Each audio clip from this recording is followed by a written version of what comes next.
Hello guys, my name is Marc from jazzguitarlessons.net and you're watching yet another, like every jazz guitarist should know. So this is the third part in the three-parter. Hopefully it's a trilogy. And hopefully it's not a trilogy of 5 videos because it's just awkward, right?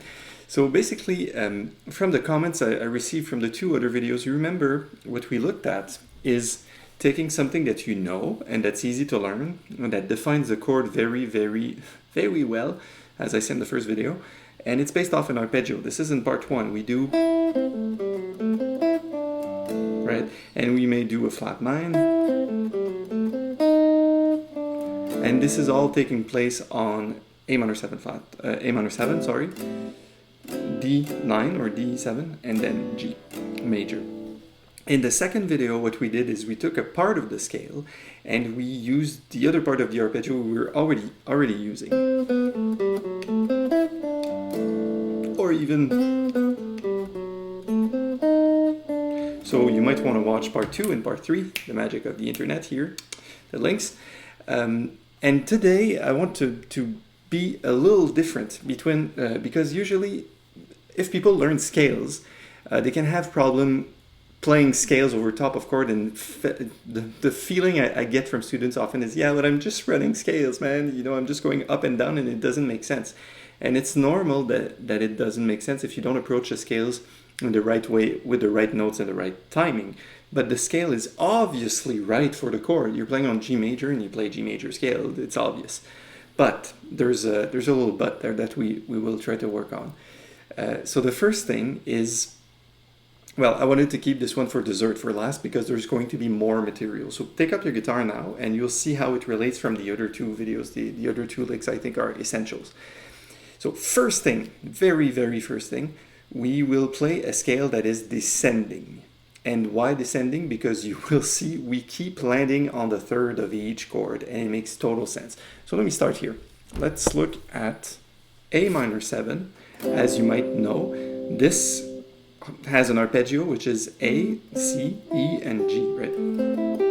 So we will start on the 3rd because the 3rd is the most chord-defining note of all the notes you could choose. The 3rd of A minor 7 is the C note here, 5th fret, 3rd string. And what we will do, in order to get to our D7, we will simply descend the scale, the G major scale, because we're in G major, we'll descend it to the 3rd of D. So it's not rocket science, it's just like this. And this is exactly the start of the second lick of the second part, how I call it, the other jazz guitar lick everyone should know. Now instead of going up the arpeggio like we did in the other video, because an arpeggio is just easy, like I think we got a grip on this for guitarists, it works well, we'll just keep on descending the scale. We'll do, and we land on the 3rd of G here. But here, this you might already know and say, this is just a G major scale descending, there's nothing interesting to it. But we will spin it in 2 different ways and you'll be like, ah, you can get more licks and then you can decide to play the arpeggio instead. You can decide to do this, to do that, you'll see it all make sense. So, you still with me? We should play this together at least a few times. So the lick is, the first part of the lick without the spin, with just a plain vanilla, is 1, 2, 3, 4. 2, 3, 4 again. Sorry. 2, 3, 4. C, B, A, F, 2, 3, 4. Now I'll play the chords, you play the lick. 4 and 1.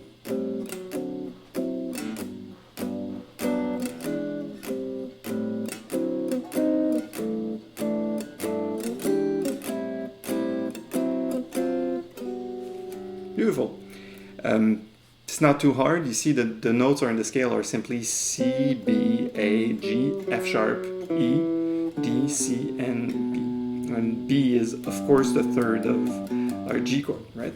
Now, what I want to do that is much more interesting is to spin the note after we reach the 3rd of the chord. So by spinning, I mean taking the same line, but playing a part of the line 1 octave higher. So we start here, we descend the scale, and this is plain vanilla boring. What we will do, we descend the scale, and at some point we're like, you know what, let's play the same line an octave up. So we will be going an octave up as we land on, after we landed on D7, right? So we'll do, this is F sharp. So 1, 2, 3, 4, 5. The sixth note of the sequence, which is E, we will play an octave up, and it will sound like this. And now you'll be like, I heard that on jazz recordings for sure. Haha. C, B, A, G, F sharp, E up an octave, and keep descending, D, C, B.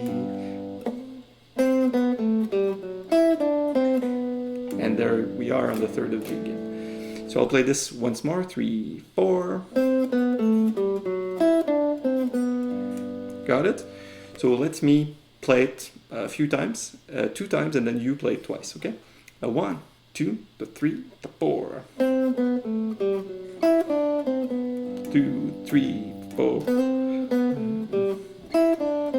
Then I'll play the chord, you play the lick now. Dee da da do, dee da do. Dee da da dee da do. Cool. Now, imagine if we change just one note out of this lick and we change the E to an E flat, we'd get the flat 9. So we do. Now it started to sound like a real lick, right? This you can study on your own. Cool. Now that we got this, you say, yeah, but now we land on the third and we immediately take the next note after the third an octave up. How about we spin anytime we like? And this takes quite a lot of skill if you want to do this fast. But one of my favorite licks of all time is really this thing. You start on the third of A minor. Instead of descending the scale here, you go immediately an octave up for the second note. I find this sound so beautiful. So you see. And the other time we spun, we used the spin on, but now we use the spin, right? So C, B, A, G, F sharp, E, C, B, sorry, D, C, B. So all along, since the past like 5 minutes, we're still using the same sequence of notes, just a scale that is descending, but we are defining it and we are spinning it in a way that can sound interesting. So let me play this one twice for you.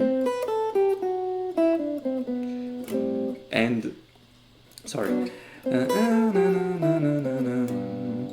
I'll play it twice, then I'll play the chord twice for you while you practice it. Ready? 1, 2, 3, 4. 2,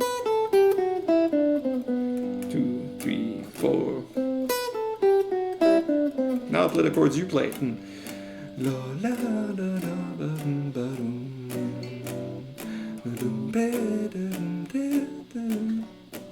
Sorry about that, guys. Once more.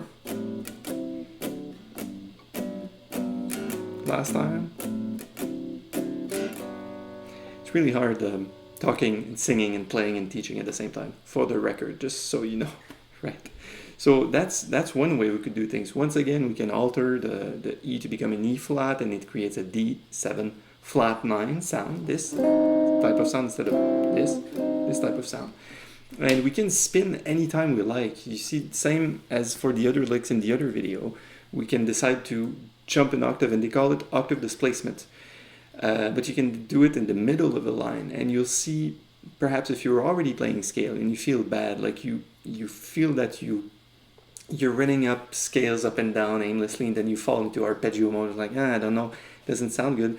In a way, and some teachers say that on the internet, they say you kind of put a blanket on top of the chord changes if you play too many scales. Even if they're the right scales, you don't hear the chord change, you just hear a tapestry that's not very tasteful. It's just like blah, jello, blah, here, green lime jello right in your face.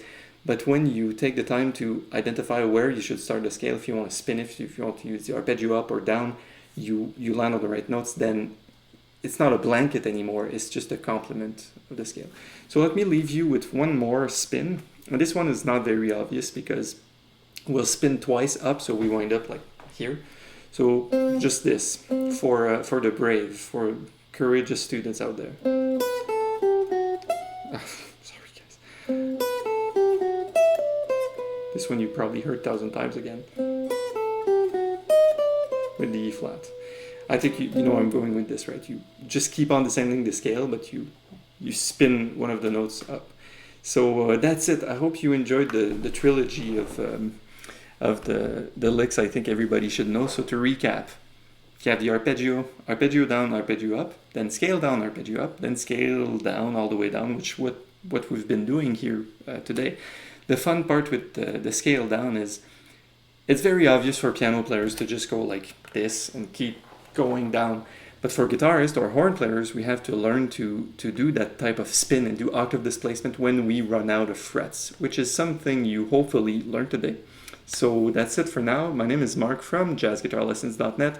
Improve your jazz guitar playing with a real teacher, and I'll see you next time. Take care.